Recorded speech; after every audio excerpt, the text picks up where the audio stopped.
And I'm on, no way, I'm live. أعزائي المشاهدين، نرحب بكم معنا مرة أخرى بإطلالة جميلة. طبعا قبل ما نبتدي نقول لكم يعطيكم ألف عافية على كل المساندات واللايكات والكومنتات، كل اللي سويتوا لنا في المحاضرات السابقة، وحين رجعنا لكم مرة ثانية في محاضرة ثانية مع وحدة عزيزة علينا وعلى قلوبنا وعلى قلوب وايد ناس في الشرق الأوسط. كل ما تجي لنا تجيب معاها طاقة إيجابية وجميلة. طبعا راح فيكم معانا EComicConLive مع فناش ودومين لتنظيمهم الجميل. والحين لضيفتنا لليوم مرة ثانية مثل ما قلت من ساعة، عزيزة علينا وعلى قلوبنا وعلى قلوب وايد ناس في الشرق الأوسط. عطونا تحية إيجابية جميلة وعربية لساكورافلور. ماريا معانا هني في هذه المحاضرة ماستر كلاس. What's going on, Sakura?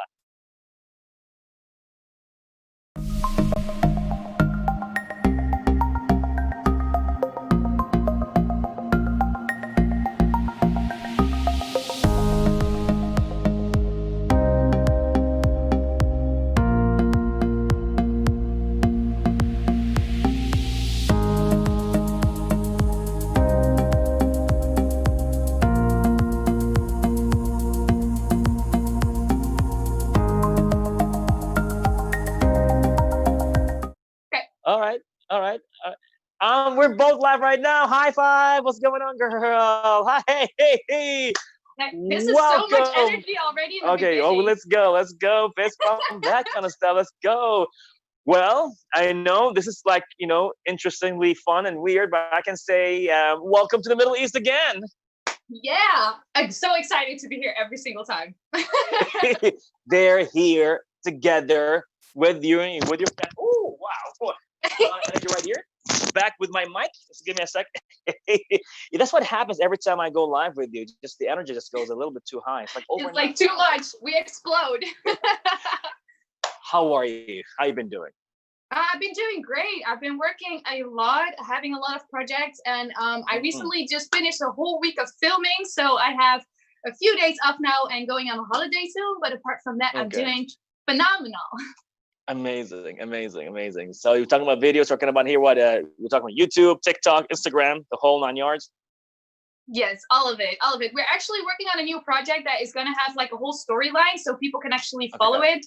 And it's going to be really, really crazy. I'm not going to spoil anything yet, but it will come out very soon. Amazing. So I've been telling everybody, you've been dear to us and to our hearts right here in the Middle East, how we so much miss you and miss your energy, miss your positivity, miss your beauty, miss just you coming back to the Middle East here. So, we don't know. Maybe next time you come here, you're just going to I don't know, stay. I will move there right now. Let's go. I was just telling you, I miss the Middle East. I would love to do a whole tour there next year when we can again, because the communities over there they have my heart. You guys have my entire heart and soul. I love it there. Nothing more to say besides that you stole our hearts. That's for sure. That's definitely. You went away. It's like, no, please come back. That's it. All right. These has been very interesting times for all of us. The quarantine, the COVID-19 and all that. So how have you been coping with all of this? Honestly, in the beginning, it was really hard because obviously everything suddenly falls. It's like the floor is gone beneath your feet and you're like, what am I going to do? Because obviously we are entertainers. We're depending on events and stuff like that. But I have to say that Corona for me has changed a lot, and it gave me the possibility to connect to a lot of people worldwide. So instead of soaking about it and being sad, I started connecting with a lot of different creators worldwide, and we're doing all these different projects right now to spread positivity and to just make a whole new environment online, because that's what we're stuck doing right now, right? So it's good. It's been good. Exactly. Oh, it's been amazing. I've been seeing your work. I mean, a lot of people has been seeing your work, and it's like, hey, she is on fire. Nothing is stopping her. That's for sure.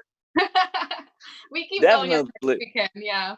I mean, swear to God. I mean, you've been doing amazing. So now, cosplay, right?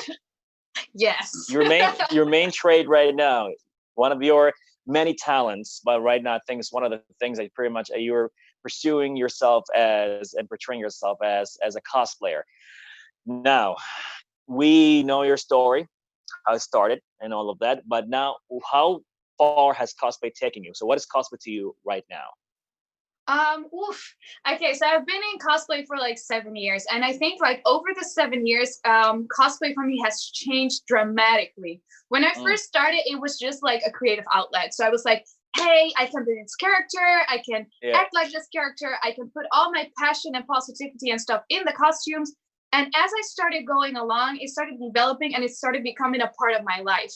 I feel like with cosplay, I can bring out a lot of the passion and the talent that I have in creativity and stuff like that, but also inspire others. And once I realized that, for me, it became like a way of living, and it just became a lifestyle, because it is a way for me to be able to bring all of that that's stuck in this little body and bring it out to the rest of the world, you know? So it's really, for me, it's a lifestyle. It is a way to spread positivity. It's just a way. It's just life. It's life. Oh my God. You're a boom, girl. Respect to that. It's life. Because what's going on right now, as we've been talking to a lot of cosplayers around the world, you know, just focusing more about what's happening here in the Middle East, cosplayers in Bahrain, Saudi Arabia, in Egypt, you know, in Oman, in the GC, in the Middle East and all that. They're just, till today, a lot of them are figuring out how can this be their main thing? You know, should they, for example, you know, go and like create costumes for others? But now events are gone, so it's hard. Like, why would anybody would order a cosplay, you know, or crafts or whatever? But now that would they go and act? Would they go produce videos? Is it YouTube? Is it TikTok? So there's a lot of questions about how can cosplayers right now make this not only a hobby, because when you reach, when you're in your, you know, your teens, your early 20s, 25, 26, and, you know, you're still studying, or you may having a second job or first job, it's happening. But then some of us are reaching to their late 20s and entering their 30s. It's like, you know what? It is not a hobby anymore only. It's part of me. Like you said, it's life. Yeah. So now there, from what I understand right now, there isn't like a clear formula of how can cosplay be your thing and how can you make it. It's just what you make out of it, right? Well, yeah, that's the kind of the thing. It's funny that you mention it, because I recently am working on that with several companies and with several influencers, because cosplay, it's relatively new. So, and it's seen as a hobby, whereas cosplay is actually more than that. Cosplayers can do so much. So I've been talking to a lot of companies, but also influencer agencies, because I truly believe that cosplay is going to be a job like any other job in a few years. And we as cosplayers are just as good as influencers for like promotion or for like acting. So there's a billion ways that you can make a living out of cosplays. And that is something that I want to work on, to tell the people like, okay, these are the different directions that you can go into. What are you interested in? And also show the companies like, hey, cosplayers can do so much more than you think, because we can actually relate to their audience. Like, an example for example, I'm drinking Arizona right now, right? So just a while ago, I humanized this drink into a female version. I saw that. Phenomenal. Yeah. And like people related to the character, they started making duets of other like flavors of the same brand. And it makes like they got so much free promotion out of that, because the character came to life and people got creative and wanted to be a part of that. So cosplays can really bring something to life. So there's a lot of money and potential in that as well. Amazing. I mean, so now when it comes to content creation, right now, so far what we understand when it comes to digital platforms, because that's where, you know, most of people right now watch their content. So of course you got your streamers, right? You got your gamers, you got your speedrunners, you got your gameplay reviewers, you got those people who just play gameplay and they react to it. So gaming has a huge part of social media. Then you got your vloggers, but then where can we put cosplay in all of that? I mean, because apparently gaming took such a huge hit, or such a huge part of social media. There's a huge old genre for it, but then the cosplayers would come and they want to create content on social media. So where did this all fall? I mean, how can they fit in all of this? Well, that is the funny part, and that's why I love cosplayers. We fit in anywhere.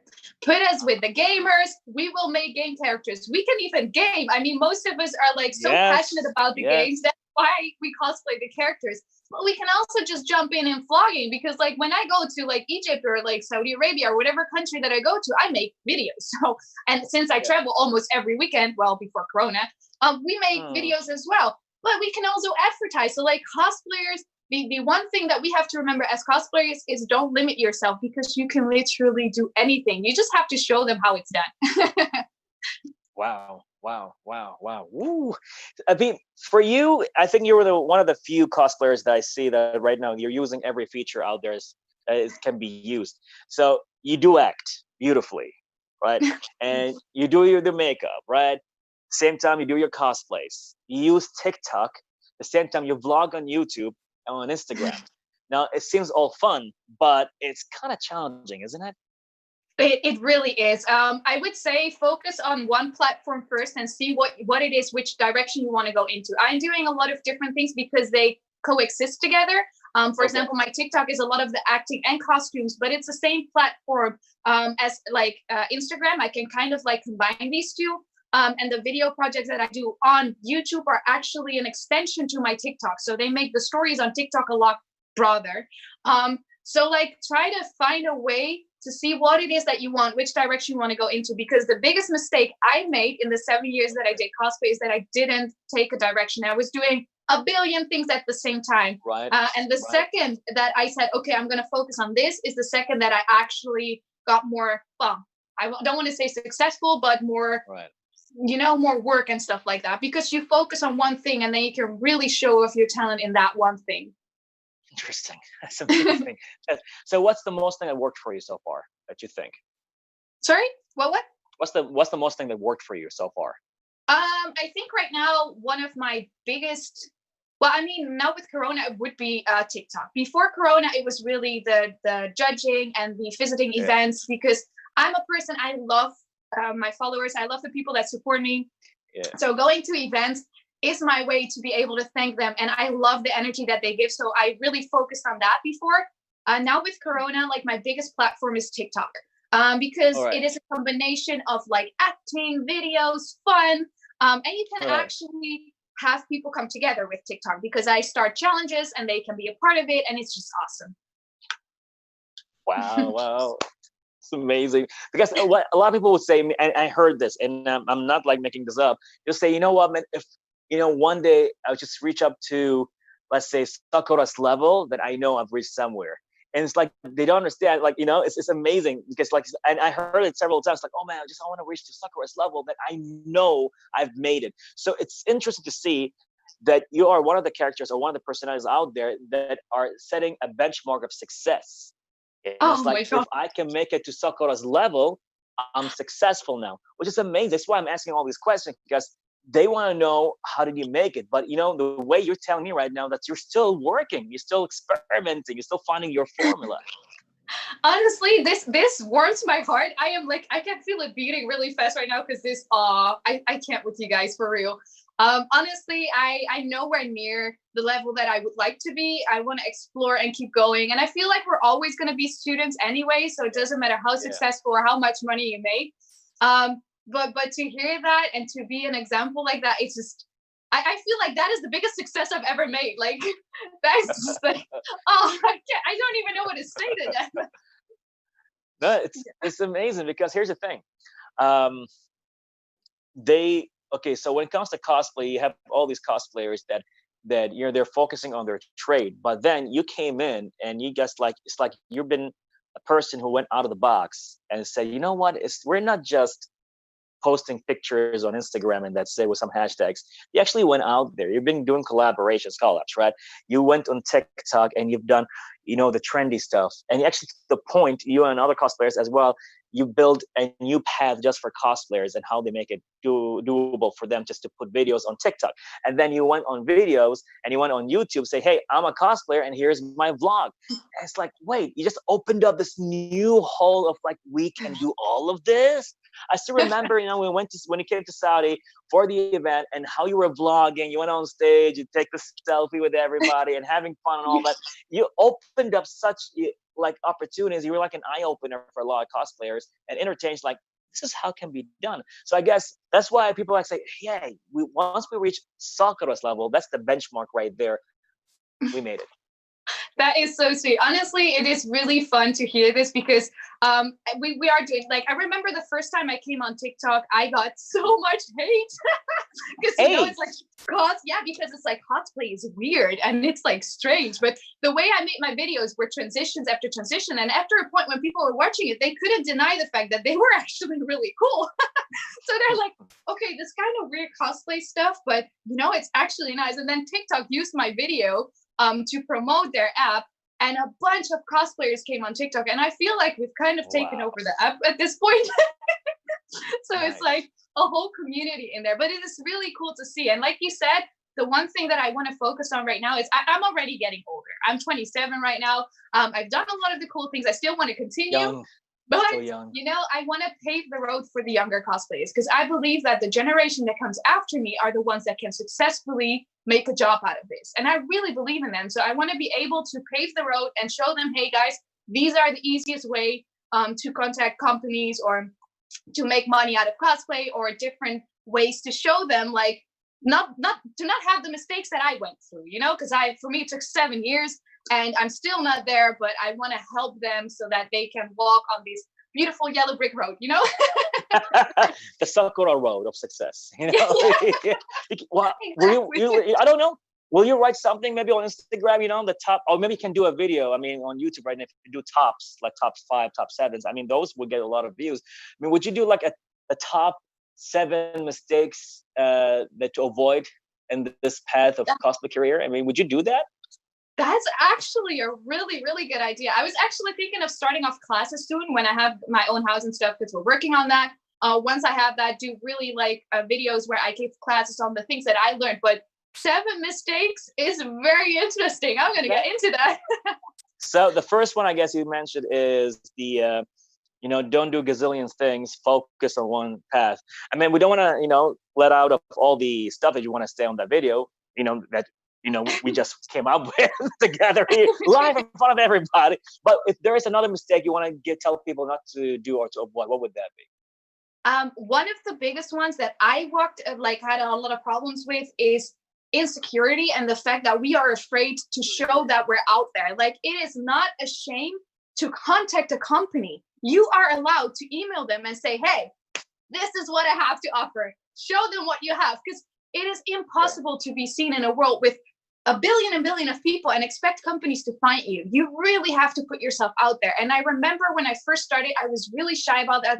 I can't just like email a company. Like, they are $1 billion company. How should I do that? What do I, you know, go for it. Make an email, just send them an email, send them what you can do. You know, you have a no and you can still get a yes. So, you know, you don't lose anything. Yeah, you know. I mean, what I noticed as well in this industry is that you'll get a lot of rejections. Yeah. You just have to keep knocking those doors until one of them will say yes. And it just takes, I think, one try and that's it, you're in. But, you know, it's a lot of rejections. I've been rejected so many times. You know, like, I can't even remember the number of times I've been rejected.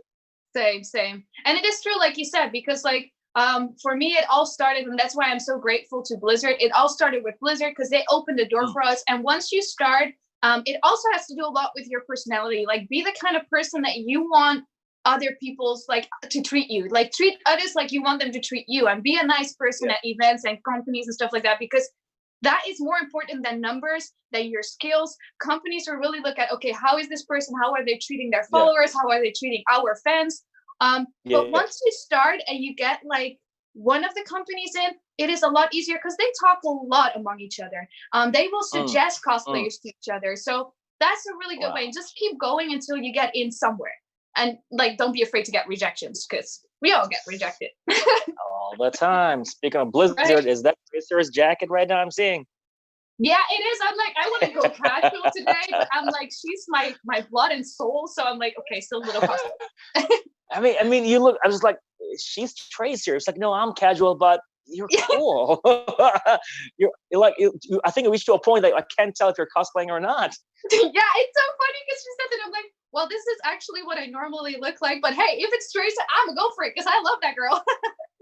It's like I mean, if they don't have it as a skin or as a look for her, I mean, no, they do. They should actually adopt this as one of Tracer's looks. Let's go, Blizzard. Let's make this a skin. Wait, let me post for it. Hold on.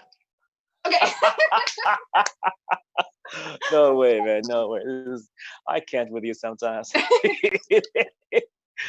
So now that all that been said, knocking on doors, emailing, contacting, and all that. So what's going to happen in the future for you? It's like besides doing videos, so your next thing is going to be producing, I would say, short films or short skits, something like that. Well, yeah, we're working right now. So the thing is, like, everything collapsed with Corona. So we got to find a way around it. And since we don't have events, like for me, events is my heart and soul because of meeting people and stuff like that. But until we get back to that, we're talking about maybe a year and a half. I can't sit still. So right now I'm working a lot with Deska Cosplay, who is a sweetheart and a super talented cosplayer. Deska's amazing. Yeah, she's insane. I love that girl. And she's very creative. So we are creating videos for like YouTube and Patreon, because Patreon is a paid platform where people can support us. And we're setting out a goal to actually go live together, because the two of us are crazy. And when we're together, we can make so much more content. So that is something that we're working on right now. Next to that, I'm still working with companies. I'm going to be working with Bethesda soon on something. So that is really fun. So yeah, I'm just gonna keep going. Honestly, right now at the moment, I'm just living by the day. I just see what I get on my plate, see what I can work with, try to reach out to other cosplayers, because I feel like we really have to help each other out in these difficult times. So yeah, that's what we're working on a little bit right now. Amazing. I mean, speaking of collaboration, I still remember that collaboration we've done together, with the brush and all that. It was insane. Yeah, that was insane. That was so cute. I love that. And the positivity in that video was insane. I loved it. It's something else. It's something else. Wow. How about you ask us a question right now? Let's just turn the tables. Okay. So like, for you to learn more about what's happening here in the Middle East. Yes. Okay. So I know a little bit that like the Middle East is kind of new to cosplay in a sense, as in Europe has it way longer. So is cosplay already like mainstream, or are we still like working on getting it out there? I would say a bit of both. Still a bit of both, actually, and there are only certain cosplayers right now who are like betrayed as the ambassadors or the godfathers of the cosplay, which they comfortably can go international. But it seems like to some is still the new thing, and to some others is still like going on to be mainstream, and to some it's just still relatively new. It's a bit of everything. But one thing for sure, they can do a pop culture event with a cosplay, so that's like becoming a standard. But any other events for other inquiries, it's still not outside of that circle of that of the pop culture circle. Like exactly when we said, how did you do it? Because cosplayers want to see like there has to be another platform than just events. I mean, okay, we will do an event, we'll spend $100+ US, like hundreds of dollars. Like somebody will go like to 1,000 just to get one cosplay done, and they would practice. They go on stage just for a few seconds, and then maybe they'll win or not, depending on the judges, depending on the organizers, depending on the system. And up until today, each event had their own way of judging. It's just still all up there and all over the place. Yeah. But I guess to your question, is a bit of everything. I mean, what about you in your scene? I mean, is it like more established? Do you feel it's more established, or is still like finding itself or finding a scene? Well, I feel we haven't reached mainstream yet, but we are becoming more mainstream. And the fact is that people are starting to realize that cosplay is everywhere. Because like, if you think about it, we're sneaking in everywhere. I mean, look at Pirates of the Caribbean. Look at Lord of the Rings. I mean, I don't want to be stupid about it, but that's cosplay, my friend. That is cosplay as designs. I know, right? So I feel like it's more acceptable these days. I still get funny looks sometimes when I go outside in cosplay. Like just recently, we had to record a video outside, and I know that especially the younger generation are like, look at that, But it's more accepted. It's more accepted, and that's a good thing. And they're starting to see the value of cosplay, which is really important, especially when it comes to like making it a business. Okay. Now, in that case, we'll just talk a little bit more about the social media aspect and all. Let's go more into the depth of cosplay itself. Now, what has been the biggest cosplay project you've just done recently? We're talking about armors and all that kind of stuff that really took a lot of your time, and there's a story behind it. What was the last one? Arizona? I cried so much with my last one. It was so okay. So basically, it was Saudi Arabia event, League of Legends event. Okay. Yes. I mean, oh man, you know all about this. Like I had 9 days to make an entire costume that would go for a competition with the most amazing cosplayers worldwide. I was like, no pressure, huh? No pressure. I cried literal tears in my workshop, sitting on the floor, like, I need to finish this, please. But it was, it was pain. I loved it though. Like I had a good time making that costume. I wish I had more time because I would have brought out something more, extravagant. But I loved it. The fact that I was able to finish a costume like that. For those who do not know, on my social media, it's Shivana from League of Legends, and it was crazy. I mean, it was a good, you know that you really have a passion for something when you are crying literal tears, but still laughing about it and still wanting to go, like, yes, no, yes, I still remember the phone call we had the other day. It's like, when it's like, are you going to be a judge or are you going to be competing? It's like, bro, are you kidding me? You've seen the prize pool on that thing. It's like, it's one of the events, like, I don't want to be a judge, but what if you don't win? I don't care. Yeah, it's like, I'm going to fly in along with other crazy cosplayers and we're going to do this. And it's like, no, for the guys in the Middle East, I mean, yeah, it was a big deal, but it seems like for you, it was a bigger deal because you and the other cosplayers, how did it feel to see, like, there's this prize pool, like one of the biggest in the world, I guess, when it comes to League of Legends cosplay competition. And you had to fly all over and to compete here in Saudi Arabia, out of all countries in the world. Saudi Arabia. It was insane. When I heard about it, the first thing I thought was, bless League Arabia. Bless them for finally showing that cosplay is worth so much more. Because honestly, the people on that stage deserve those prizes. I'm not talking about me. Like that's a different point. But everybody out there, they work so hard, and you saw the work that went into it when the prize pool was that high. I mean, it's insane. The only thing that I was thinking is, like, bless you guys for doing this, because this should be a thing worldwide, because these people put blood, sweat, and tears in these costumes, and now they got a way to, like, actually make money of it. On top of that, it's just like the community there is insane. I loved it. I have to be very honest. I didn't know what to expect, because obviously in Europe, when we look at Saudi Arabia, it is always like questionable. Like they don't know what it is like, because it's a very different country to ours, have very different rules. But I have to say, I had the best time there. Like everybody took such good care of us. The community was so insanely respectful and sweet. I was just like, I want to move here. Like, let's go. And okay, if you remember, what's your Arabic name that we gave you on stage? Wafha. Wafha. Yeah, it was so good. Like, guys, really? It's like, Wafha. So we take her on stage, give her an Arabic name, Wafha. I'm like, Wafha? Really? Not Maryam, not Layla, not Sarah, or those cute names. Wafha. I'm like, okay. Wafha it is. It's so powerful. It's like, it sounds like a warrior scream. I'm like, yeah, we're doing this. Let's go. Like Wafha and Zina together. It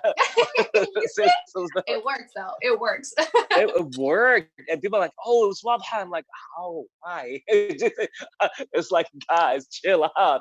But well, it's so funny because, like, I up until today, I still get messages of people addressing me with that name. And I'm like, it was one event.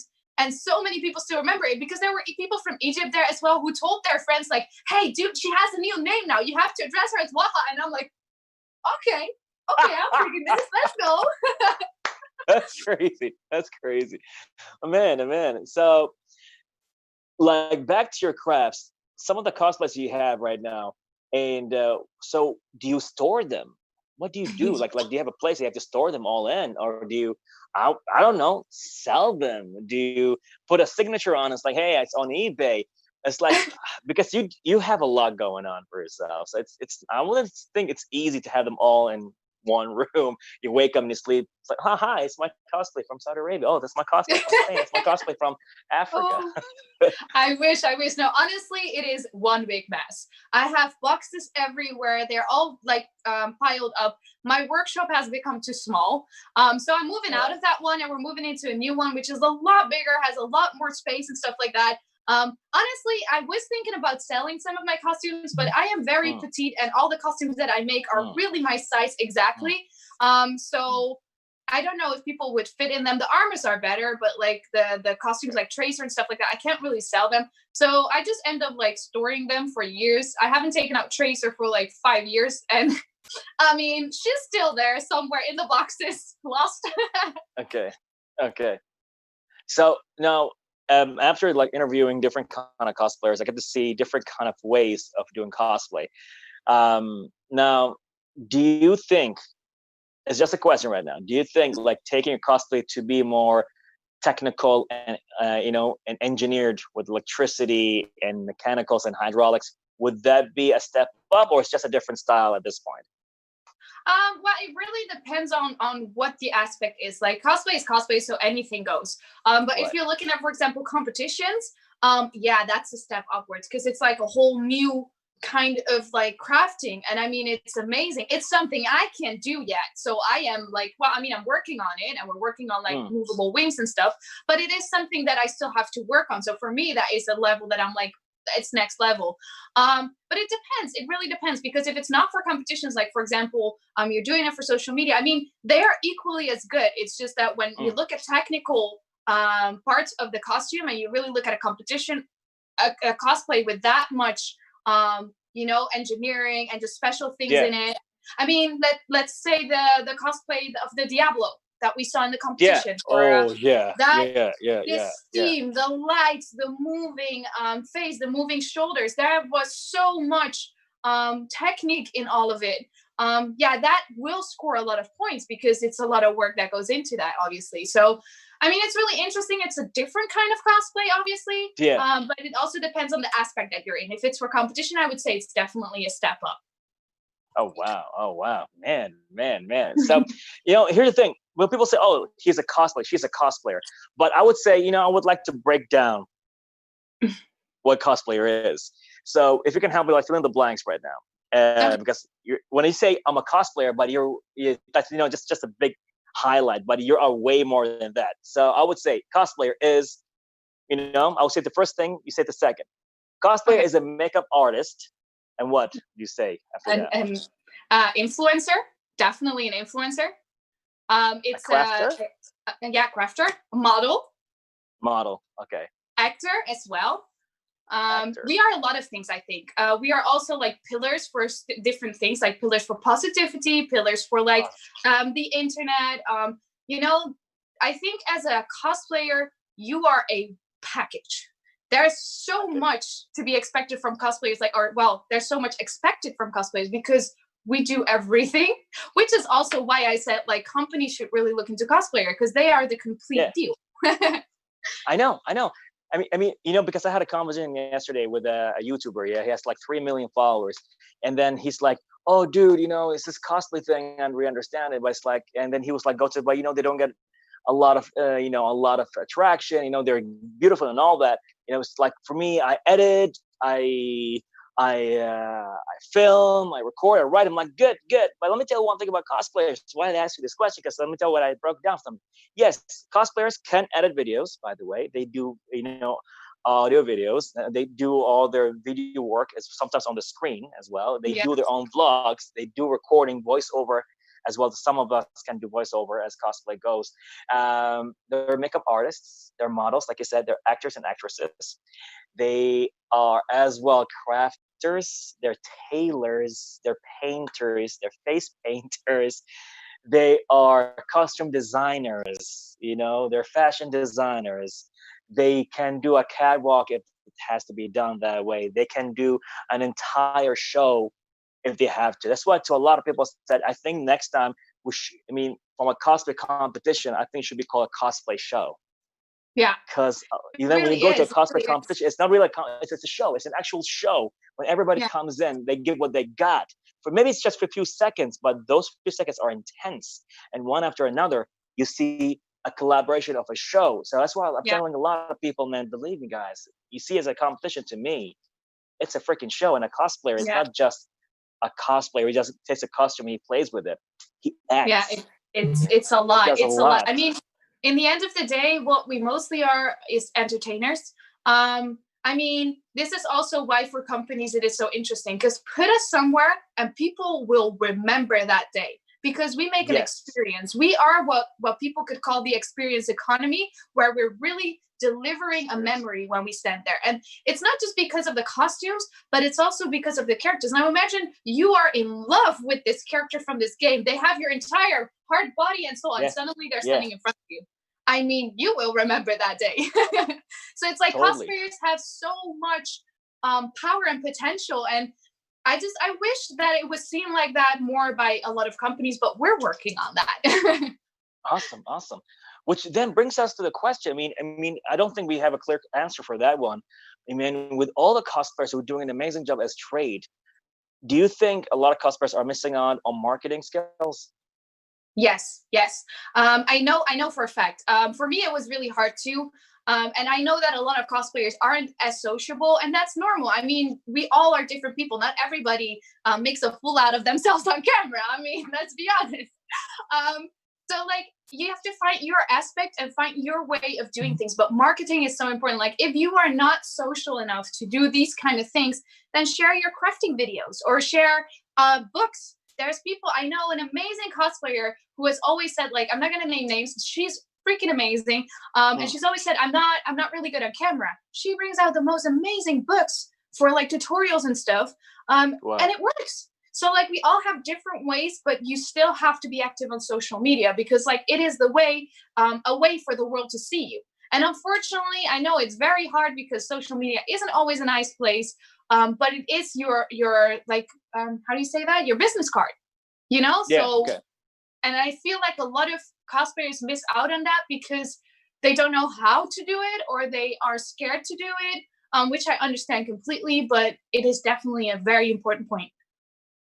So for you, what do you think that was that one thing that got you pretty much well known on social media? That's a good one. I would say in the beginning, it was literally the fact that I cosplay Tracer and stuff like that, because Blizzard, I had the luck with Blizzard. I think these days it is my TikTok and the stupid stuff that I bring out, and the fact that it's not stupid, girl. They're beautiful. What are you talking about? Stupid. They're awesome. They're like, creative. Yeah, but I kind of low-key always make like a fool out of myself, but it's good because it makes people laugh. And what I find the most important thing, and I'm really happy hearing this feedback from other people, is I am myself on socials. If I have a bad hair day, I will post the Medusa selfie where I will just be looking like, hey guys, I just woke up like this. It's fine. We are not perfect people, and we do not have to show the world that we're perfect, because in the end of the day, we're all human. So I think that is one thing that people know me for, is that I'm transparent. I'm honest. So that's what I kind of put out. But on top of that, I'm also just an idiot. So bless your soul, girl. Bless your beautiful soul. Because, you know, I had talks with several cosplayers, and they would sit down and say, you know, they're working hard. Nobody's giving us any kind of attention. So I sat down, like, okay, guys, what do you really want?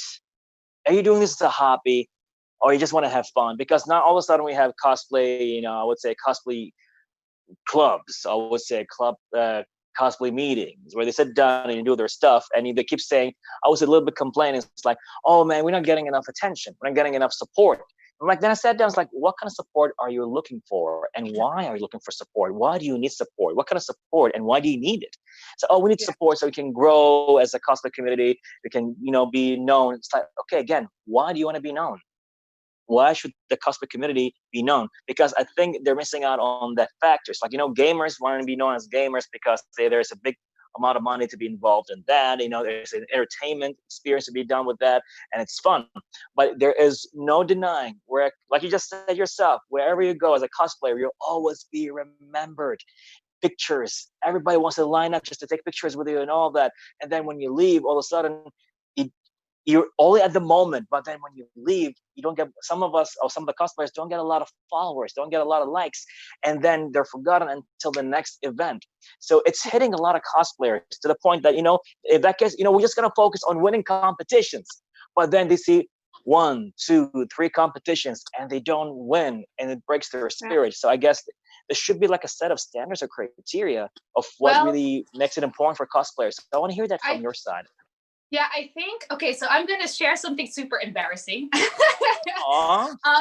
So here we go. So first of all, I do not care at all about numbers. I honestly don't. I mean, it's good to have a lot of social media following, but what is more important is to have a very strong core. Now, the embarrassing part is I have 300,000 followers on TikTok, which is a hell of a lot. Until just recently, I would get only 2,000 views on my video, which is pathetic. It is very, very low. On TikTok? And I didn't know why. I had a shadow ban or whatever it was. It was really low, but I didn't care because I posted for those who did see it. I posted for those who would actively search for my videos and see them. And now I have a manager now on TikTok, and they help me out a little bit with the algorithms and stuff, and it's a lot better now.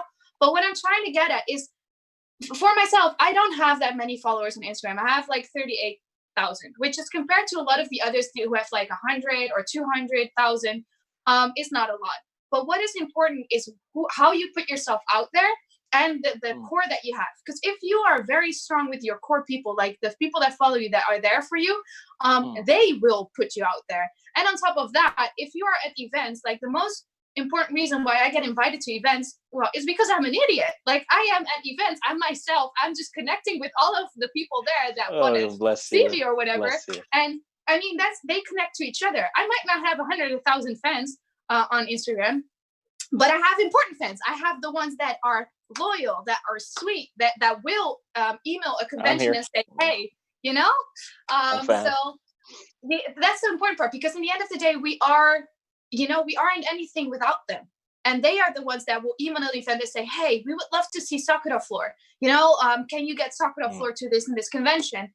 And then it's all good to have like 1 billion followers, but it's much more important to have a few, like even if you only have 500 who are very dedicated to what you do, it's way better than having 1 billion who are just following, So I would say numbers and stuff. I mean, you have to be out there on social media so people can reach you, but don't worry about the numbers. Worry about being you and putting yourself out there as you are. Because in the end of the day, it's karma. It will come back to you.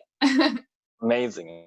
Love the attitude. Love the energy. And bless you. It's like, when I would talk to anybody and I bring up the word Sakuraflor, I would hear everything except the word idiot.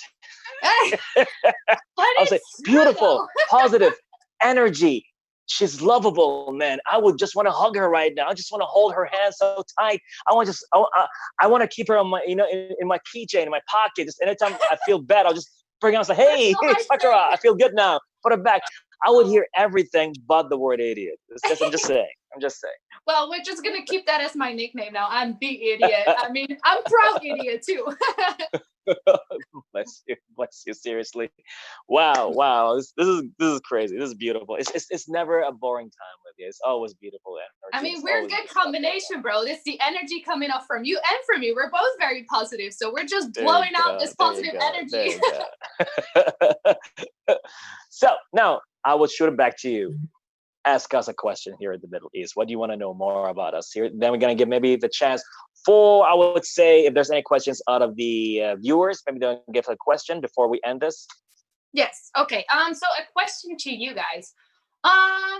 That's a really good one. I wasn't prepared for this. Don't put me on the spot like this. Have fun with it. It's me. Don't worry about it. You can shoot anything. You can even ask me. Ask anything.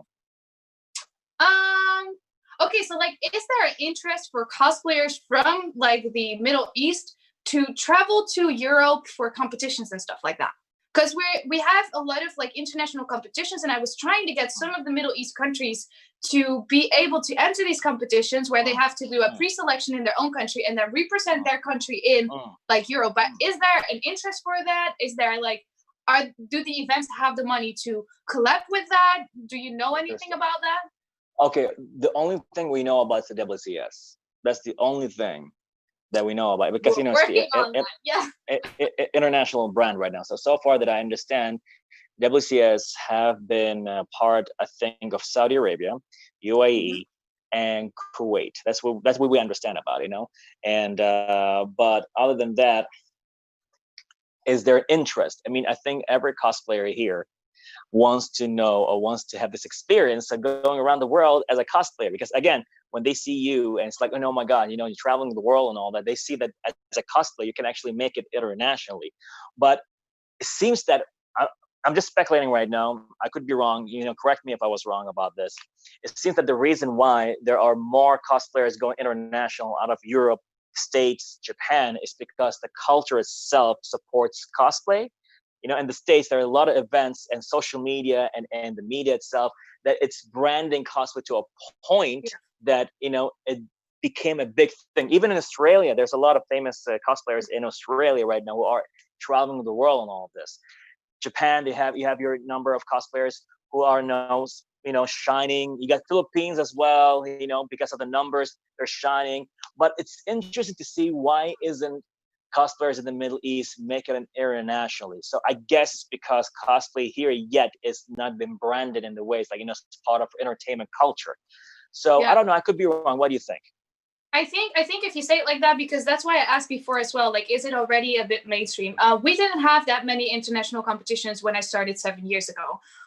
We had a few, but it was really low, and it wasn't really, we had WCS back then already, but it wasn't as popular as it is right now. I think that maybe if it becomes more mainstream, but the biggest part is companies have to want it, because companies are the ones that are going to have to support the cosplayers behind it, like the events. If an event says hey, we would be willing to sponsor the first prize, their trip towards this event, they can work together on hosting the whole preliminaries and stuff like that. So it's really about collaborating with the Europe division and just letting them know, hey, we would be willing to invest in this, because in the end of the day, getting your cosplayers out into Europe also does a lot for your event, because you can also coordinate with them and say hey, if we do this, how about we coordinate and we host a competition in our country? So that's why I was asking, because if there's interest from companies, then they should definitely go after it, because it would make the cosplay scene bigger in your country, and it would also be more easy for them to then have the cosplayers fly over for events like that. Okay. So it's pretty much more of a highlights on how to rectify it, right? Yeah. Right. Interesting, huh? I know, because we've been having a lot of this here. And I think some of them are trying. They're doing something different in how to represent themselves to go international. A lot of cosplayers want to go international. We have one or two who, maybe even three, who right now they have the potential of going international, because they've reached to a point that they just can't leave cosplay as part of them, as part of their lives, and they're working every day and night, putting in their effort, to go on TV, to go on interviews, to do whatever it takes, and to represent themselves as cosplayers. So they're working, their feet off, just to get themselves out there. And it just seems very interesting, because now they've been told several times there is not much of a difference between you and the other international cosplayers out there. But why aren't you international? And it seems like what you said right now, companies has to come in. But we're talking about local companies here, or what kind of companies we're talking about? Well, first of all, I want to say I've seen talent in the Middle East that I haven't seen here. So they definitely have the potential to win a bunch of competitions over here, which is why I am so set on getting them to Europe. But the companies that I'm talking about are mostly events, because the events are the ones that have to talk with other companies or other events, so to say, to make this work, to have a collaboration. And I think it's the same thing that we have as cosplayers, the fear of talking to them and not knowing if we can be a part of it, because obviously it's a completely different culture and stuff like that. But I think with all the potential that the Middle East has, I'm doing myself a very bad mistake over here by inviting you guys, because you're going to beat our asses. We don't have a chance anymore. If all your cosplayers fly in, we're done. But I want to see them succeed. I want to see them compete, because they have so much talent, which is why I'm always pushing hey guys, try to reach out to conventions here, or reach out to WCS, reach out to Eurocos, reach out to I don't know, any of the other competitions worldwide, because if you reach out, the no you have it, the yes you can get. Awesome. I think one of the things that EComicConLive are trying to do as well is to build, it started off as something for Saudi Arabia, and then they went Middle East, but I guess right now they're even reaching out to the point that they want to go international. That's what happened to League Arabia, right? It's they literally it wasn't only for Saudi Arabia. We've seen cosplayers coming from around the world to compete in this, and that doesn't happen every day. People flying in to Saudi Arabia to compete here in the Middle East. And out of all, like, other countries don't get that as well, but because, you know, let's say other cities are, because the nature of them are, they have all the diversity, but Saudi Arabia, you know, is Arabia. But all of a sudden you have the international scene. So when I was cosplaying, I'm seeing, but you know, I think I will cosplay one day. I will get to cosplay. There you go. I'm reading the list, and these are not Arabic names. There's Italy, Russia, Amsterdam, everywhere. Netherlands. I'm like, what? Yeah. Like, I'm reading different names now. Yeah, like the same with the EComicConLive competition right now. I think I just heard that she was from Brazil.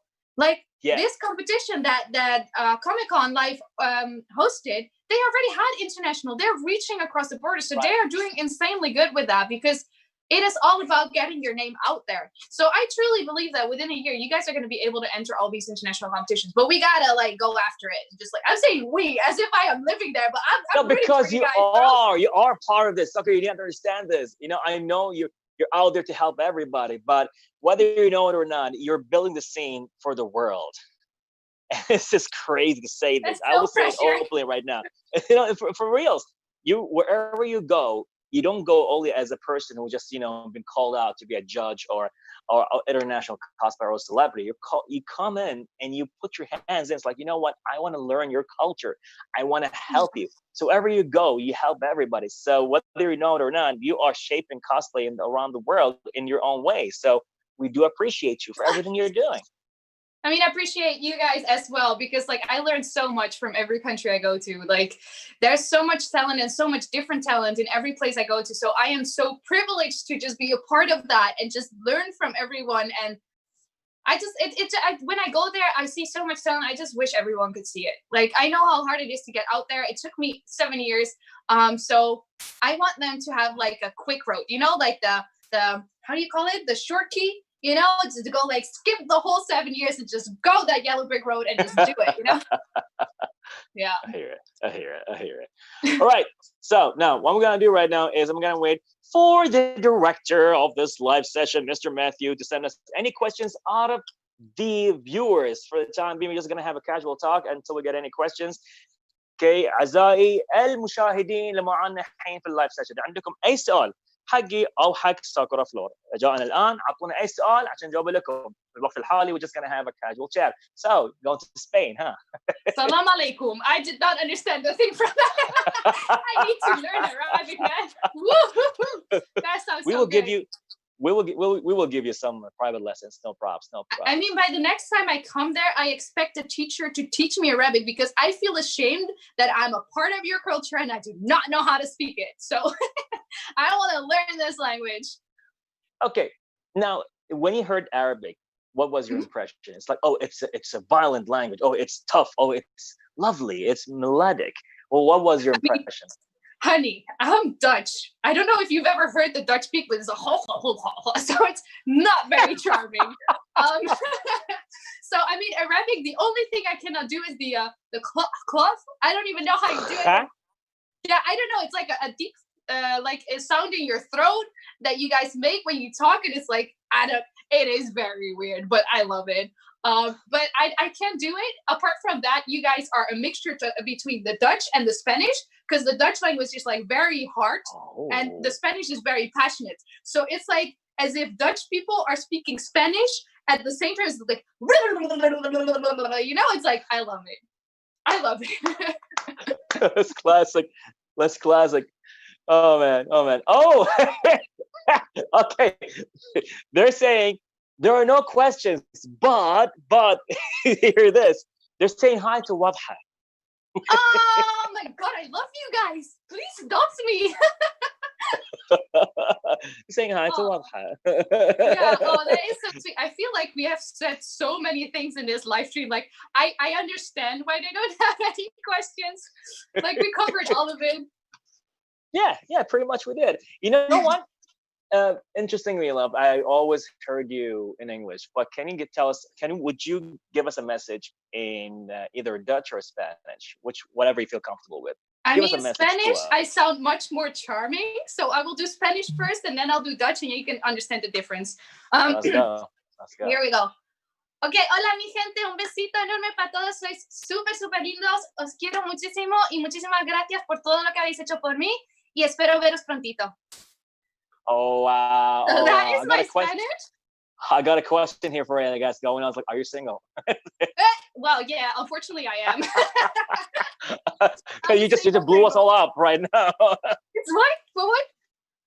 It's like, oh my God, you went charming. It's like, oh my God, no, I'm gonna get some questions like, is she single? Well, I was in a relationship for 11 years. And we got out of that relationship 3 months ago. So I'm a single Pringle just recently. So yeah, not really looking for a relationship right now. Anyways, I will talk to you in Dutch, and then suddenly all the people that asked who if I was single suddenly don't want to know anymore. Because here we go. Oké, hi allemaal. Super bedankt voor het zijn bij deze livestream. Ik vond het echt super tof. Jullie zijn echt geweldig. En ik echt waardeer al de support die jullie mij geven en alle liefde die jullie mij geven. Jullie zijn echt toppers. That's still charming, by the way. I hate how that sounds. I don't know about you. That's still charming. I'm going to get the same question right now from people. Well, that didn't work. Maybe if I speak Arabic. Oh, yeah. I only know bad words in Arabic, so I will not say those. I'm sure. Wow. That's the first thing we learned, right? In most languages right now. Bless you. I mean, again, I think a lot of people here do appreciate your positive energy. They do appreciate what you're doing for yourself. It's amazing that, you started off that you want to do it for yourself and, you want to feel positive about it. You want to help people, but I don't think you understood what you did with all of this. You actually helped the world by just being yourself. By just being yourself, it's amazing that, it's just following your own footsteps and you experiment for yourself how you can grow and help people around you. He ended up by just like, oh my God, I'm helping the world. I'm going to bring just world peace right now and just bring a cure for this corona and HIV along with it. Oh God, I love you. It's honestly, just crazy. It warms my heart so much. I can't. I don't even know what to say to this. I'm like, I'm going to go like the rest of my day and I'm going to have this big smile on my face and nobody's going to take that down. The Middle East loves you. And I'm sure we can't wait to have you back here again, just by being here, and here at Comic-Con as well. Definitely, we are waiting for that to happen. We're not sure when exactly. We're not sure when it's going to be back to live stages and events. And, we just get things all together. We don't know when, but all we know is that we're just going to, cross our fingers and just hope for the best and just make it happen. For the time being, I know, and a lot of us know, you're going to make it even bigger and bigger. And what you're doing is definitely working out. So just keep doing what you're doing, and we'll be supporting you all the way here in the Middle East. That's for sure. Yeah, just know that it doesn't matter how big I'll get, the Middle East will always have my number one. So like whenever, even if I live in the US in a bit, like I'm still come back for you guys. Just count on that. You got a place. You got a place right here. You know that. You don't even have to ask. Like, you don't even have to knock. It's like, I'm here. That's it. Bro, that's when I turn around. Let's leave. Let's go. Vámonos. I'm like, God. That's for sure. Okay, we have a stage here. Okay, now it seems like how I think it's been a long question, but I think to brief it down is that how can you break it into mainstream from your perspective? How can cosplay break in to become mainstream? That is a good question. I have a feeling I know who asked this because they always ask you questions. So basically, it is very difficult. But the best way to do it is to be sneaky. And what I mean with that is sneak it in with the most casual things. For example, right now, I'm wearing a cosplay jacket. If I go outside, like I will slowly get the gamers to see it and they're like, hey, this is super casual. She's wearing casual wear outside and it's Trace's jacket. That's a small example. But for example, another thing to do is like with companies, and that's why I'm pushing so hard on cosplayers as influencers, is to bring that little bit of cosplays to mainstream companies like Coca-Cola, like Arizona, like Nike even. Doesn't matter what they're doing. Cosplay can be a part of everything. And as soon as we or the companies start realizing that and we do something with that, it becomes a lot more mainstream. Okay, that's very interesting. So pretty much it's like influencing the culture, what we see every day, until slowly but surely becomes a mainstream. And that's how things start, right? I mean, that's how Fortnite became mainstream, I guess, right? It's just little by little, it's just everybody's playing it. And it's also a part of like making people aware of it, because a lot of people are not aware that cosplay is already a part of their lives. I mean, every Harry Potter geek, every Lord of the Rings fan, every Pirates of the Caribbean fan, I mean, hate on cosplay, but you like it. You secretly like it. So, and as long as we make people aware of that, like, hey, you know, cosplay is actually out there everywhere, because it's already kind of mainstream. But people are not aware of it. So there's a lot of different ways to make it more mainstream, but baby steps. Okay. Interesting. Yeah, I mean, I think that was a good question, how to break it into mainstream. But yeah, all right, Mr. Director, do we have any more questions? Going once. I guess we're good. Okay, what? Oh, it's the same question again. You just answered it. Are you, anyways? It's just, you know, people love you here. But let's put it in. Thank you so much, Sakura. Shukran jazilan. يعطيك العافية. So much. Thank you for your positive energy. Thank you for your beautiful spirit. Wait. I know how to answer. It's elafu, right? Or something like that. Allah يعافيكم. Yes, I learned a little bit. Yeah. Allah يعافيكم. Yes, you got it. I think a lot of us, you know, if you would take a lesson like one from me, one from the other cosplayers, every day we just speak to a different cosplayer. By the end of the month, you'll be having an Arabic nationality. You just choose which one you want and just take it on. Let's go. I love this. And the Middle East loves you. So I just want to say thank you so much for your amazing time. Thank you so much for, you know, putting all this effort, not only for us, but, you know, for the world. Wherever you go, you bring this beautiful energy with you. And it's a gift that we are appreciating so much out of you. Bless you. Bless your soul. Any last words to your audience right here in the Middle East? I love you guys. And just wait. I will come for all of you. I don't know when. But I will go there and I will see you guys, because you have no idea how much you guys have meant to me, especially in the past year. I know that you guys are still there, even though I'm not at your events and stuff. I still see you guys supporting me, and it means the world to me. So I just want to, like, you thank me, but I should be the one thanking you, because it is the people out there that are making all of this possible. So thank you. Bless your souls. And I can't wait to see all of you again. We can't wait to see you and have you here again. And of course, guys, don't forget to support Sakuraflor. If you did not follow her. Check out her work. Share, like, comment, notifications, all of that. If you're on TikTok, check her out on TikTok, YouTube, Instagram, and other platforms we should be looking at for. No, I mean, I have everything, but the most important ones are TikTok and Instagram. All right. We're going to support you right there. Definitely all the way. Thank you so much, Sakuraflor.